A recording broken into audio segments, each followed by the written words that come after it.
সাটি যখন জঙ্গল থেকে পচা বেড়ালের ওপর দই হলুদ ফেলে সেই দই হলুদ নিয়ে এসেছিল তার সন্তানদের বাঁচাতে, তখন কিন্তু সে প্রথমেই দেখেছিল তার ঘরের বিড়ালটাকে ছিটিয়ে। সেই বিড়ালটা কিন্তু তখন ওই দই হলুদে ছিটে পেয়ে বেঁচে উঠেছিল। তারপর ফেরত পেয়েছিল সাটি বুড়ি তার 60টি সন্তানকে। শুভ সকাল আমার প্রিয় বন্ধুরা, কেমন আছো? আশা করি যে যেখান থেকে আমার ভিডিও দেখছো অনেক ভালো আছো, সুস্থ আছো।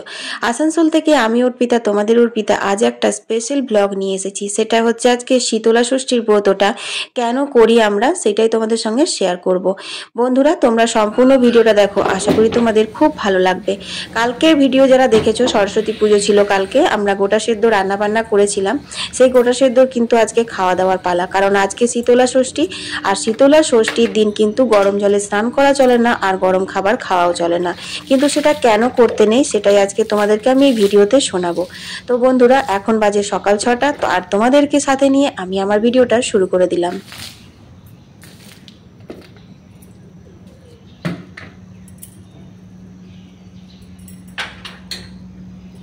তো এখানে দেখো, বুবলা ঘুম থেকে উঠে ফ্রেশ হয়ে তারপর বেলপাতার ওপরে লিখছে শ্রী শ্রী সরস্বতী মাতা সহায়। এটা কিন্তু সরস্বতী পুজোর পরের দিন সকালবেলা করতে হয়, আমরাও করে এসেছি আর আমার ছেলেকেও এটা করায়।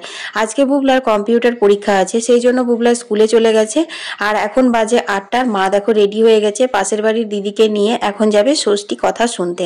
তো যাই হোক, এই ষষ্ঠীর দিন কিন্তু ষষ্ঠী কথা শুনে তারপর দই হলুদের জল ছিটিয়ে স্নান করতে হয়, এটাই হচ্ছে নিয়ম। আর আমি তোমাদের সঙ্গে আজকে ভিডিওতে এই ষষ্ঠী কথাটাই শোনাবো। তো বন্ধুরা, তোমাদের যাদের শীতলা ষষ্ঠীর ব্রত আছে তারা তো জানো, আর কিন্তু যাদের ব্রত নেই তারা যদি এই ষষ্ঠী কথা শোনো, তোমাদেরও কিন্তু সন্তানের মঙ্গল হবে। তো দেখো, এখানে আমি দিদিকে একটু ডেকে দিলাম, কারণ মা অনেকক্ষণ ধরে দাঁড়িয়ে আছে। তো তোমাদের সাথেও শেয়ার করলাম। আর এই দিদি না একটু ফটো তুলতে, ভিডিও করতে খুব ভালোবাসে। সন্তানের মঙ্গলের জন্য প্রত্যেক মাই কিন্তু এই ষষ্ঠীটা করে থাকে। এতে অন্য কিছু নিয়ম না, শুধুমাত্র গরম খেতে নেই, এটাই হচ্ছে নিয়ম। সরস্বতী পুজোর দিন যেসব রান্না বান্না হয় সেগুলো দিয়ে আজকে মা ষষ্ঠীর পুজো করে তারপরে কিন্তু সেই ঠান্ডা ঠান্ডা ভিজে ভাত, ভিজে বাসি তরকারি এইসব খেতে হয়। তো দেখো, এখানে দই হলুদ মা নিয়ে এসেছিল। সব থেকে প্রথমে কিন্তু বেড়ালের গায়ে ছেটাতে হয়, বাড়ির পশু পাখির গায়ে ছেটাতে হয়, এটাই কিন্তু নিয়ম। তারপর স্নান করতে হয়, যেটা আমি করে নিলাম। তো চলো বন্ধুরা, তোমাদের সঙ্গে আজকে মা শীতলার ব্রত কথাটা শেয়ার করি। আমি অত্যন্ত সংক্ষেপেই তোমাদের সঙ্গে গল্পটা বলবো, কারণ এই গল্পটা অনেক বড়। এক ব্রাহ্মণী ছিল, তাদের একটা সন্তান ছিল। তা সেই সন্তানের বিয়ে দেওয়ার পর পুত্রবধূর কোনো রকম সন্তান হচ্ছিল না। তখন সেই ব্রাহ্মণী মনে মনে প্রতিজ্ঞা করেছিল যে আমি শীতলা ষষ্ঠীর ব্রত করব আর 12 মাস ঠান্ডা খাবো যদি আমার ঘরে নাতি নাতনি আসে। তো তারপর সেটা বানত করার পরে কিন্তু তার পুত্রবধূ গর্ভবতী হয়। তো তার পুত্রবধূ একদিন গোয়াল ফেলে, মানে গোবর কুড়ে সার কুড়ে গেছিল তোমার ছাইটাই ফেলতে। তো তারপর যখন ওখান থেকে এসেছিল তখন কিন্তু তার পেটটা দেখতে পায়নি তার শ্বশুরমশাই। তখন তাকে জিজ্ঞেস করেছিল, বৌমা তুমি এরকম কেন হলো যে তুমি ভরা পেটে গিয়ে খালি পেটে এলে? তখন সেই বলেছিল যে জানি না বাবা, একটা পোড়ো পড়েছিল, আমি ওটা গোবর কুড়ে ফেলে দিয়েছি। ব্রাহ্মণ যখন দেখতে যায় তখন দেখে সেখানে একটা দুটো নয় 60টে ছেলে কলকল করছে, কারণ কাগে সেটা ঠুকরে পড়ে ফাটিয়ে দিয়েছিল। তো যাই হোক বন্ধুরা, তারপর কত আনন্দ করে সেই ব্রাহ্মণ আর ব্রাহ্মণী তাদের নাতিদেরকে নিয়ে এসেছিল, একটা দুটো নয় 60টে নাতি বলে কথা।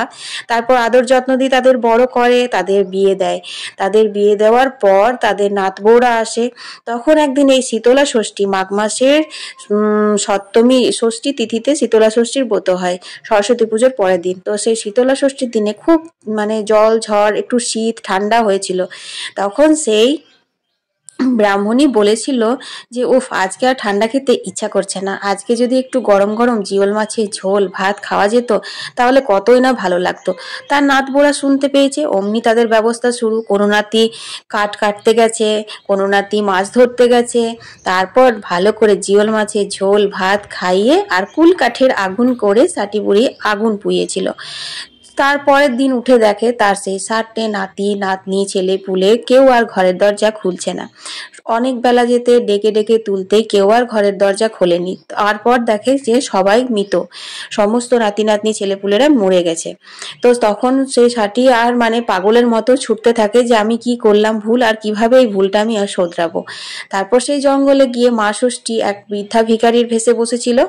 তো সেই মা ষষ্ঠীকে দেখতেই তাকে জিজ্ঞেস করে, মা তুমি এখানে কি করছো, আজকে সপ্তমীর দিন তুলো পিচ্ছ?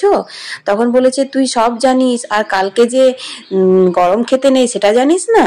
তখন সাটি বুড়ি বুঝতে পেরে গেছিল যে আমি খেলাম ঘরে গরম, আর তুমি জঙ্গলে বসে কি করে জানলে? তাহলে এর উপায় তুমিই বলতে পারবে। পা জড়িয়ে ধরে তখন সেই বুড়ির কান্না করতে লেগেছিল সাটি বুড়ি।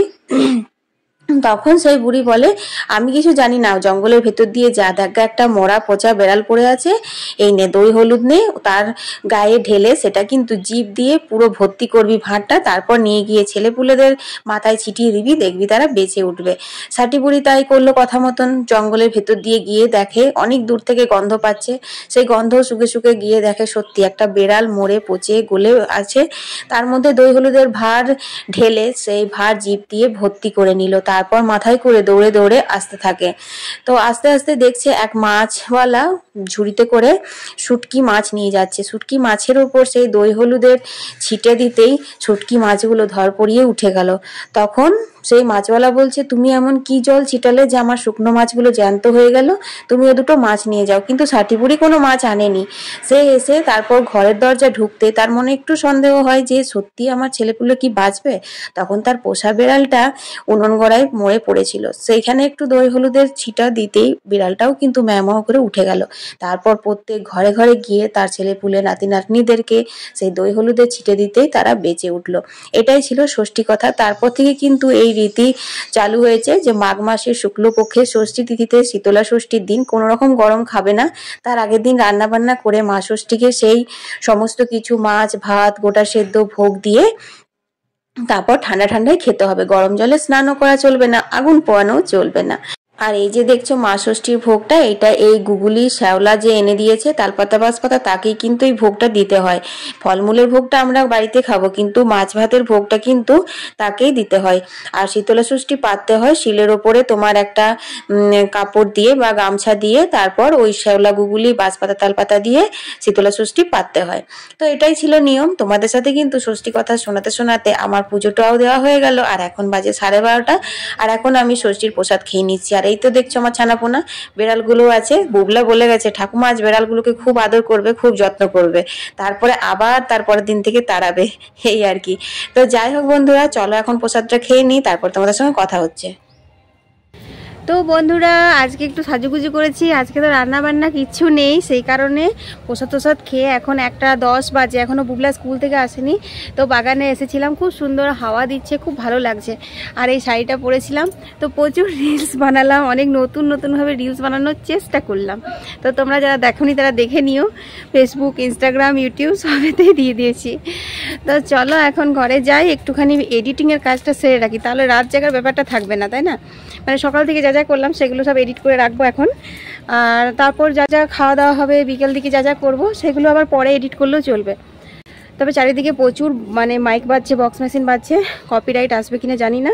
যাই হোক, আসলে আসবে, কি আর করা যায়। তোমাদের সাথে কথাই বলতে পারছি না, তোমাদের তো বললাম এখন একদিন দুদিন নয়, এখন 1 সপ্তাহ ধরেই চলতেই থাকবে। তবে ভিজে ভাতে এত দেরি ঠিক না, তাই না?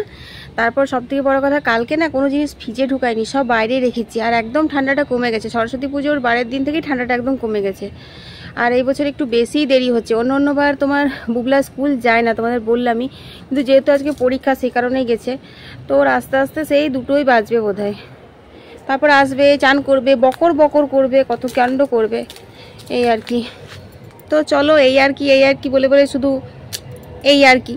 চলো ঘরে যাই। কলে জল বেশি দেয়নি, কিচ্ছু জল নিতে পারিনি, সব কাপড় জামা নিমেষে শুকিয়ে গেল, এত হাওয়া দিচ্ছে। তো বন্ধুরা, এখন বাজে 1:30, আর বুবলার বাবা বুবলাকে স্কুল থেকে আজকে নিয়ে এলো, তাই একটু তাড়াতাড়ি চলে এসেছে। যাই হোক, কলের জল কিন্তু আবার দিল। দেখো এখন 1:30 বাজছে, এখন আমি খাবার জলগুলো নিয়ে নেবো, তারপর বুবলার বাবা স্নান করবে, তারপর আবার খাওয়া দাওয়া হবে।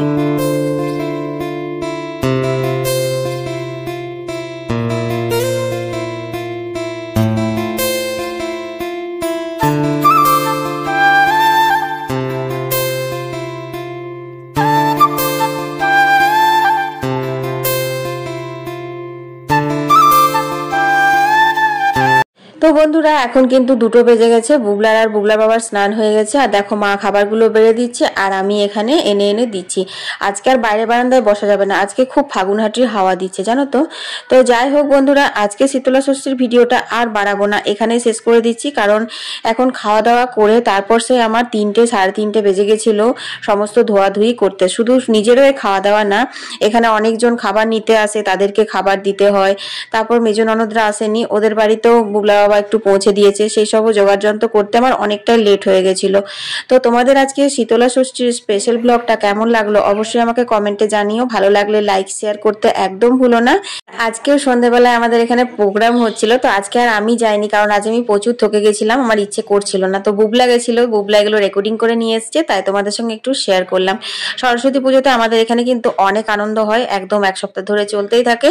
যাই হোক, সবাই ভালো থেকো, সুস্থ থেকো। কাল আবার একটা নতুন ভিডিও নিয়ে হাজির হয়ে যাব। আমি অর্পিতা, তোমাদের অর্পিতা, টাটা।